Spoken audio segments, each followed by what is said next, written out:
Hi viewers, మరో interesting టాపిక్‌తో నేను మీ ముంగటికొచ్చాను. నేను మీ డాక్టర్ ఎస్ఆర్ రెహమాన్. చూడండి ఏంటంటే, ఇప్పుడు వారానికి ఎన్ని సార్లు కలవాలి అనే ప్రశ్న చాలామంది అడుగుతూ ఉంటారు నాకు. అయితే ఈరోజు నేను ఆ అపోహలన్నీ క్లియర్ చేస్తాను. వారానికి ఎన్ని సార్లు కలవాలి, నెలకు ఎన్ని సార్లు కలవాలి అని చాలామందికి చాలా డౌట్స్ ఉంటాయి.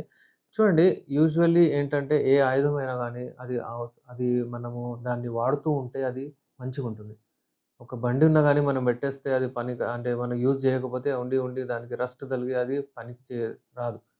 అది యూజ్ అవుతూ ఉంటేనే అది మంచిగుంటుంది. అలాగే అంగం గూడా యూజ్ అవుతూ ఉండాలి. యూజ్ అవుతూ ఉంటే హెల్తీగా ఉంటుంది. అయితే దీనికి నేచురల్ వేలో ఎన్ని సార్లు అంటే వారానికి 2 సార్లు హెల్తీ ఉంటారు మీరు. అలాగే ఒక 50 తర్వాత వారానికి ఒక్కసారన్నా ఉండాలి. ఈ వయసుని బట్టి ఉంటది.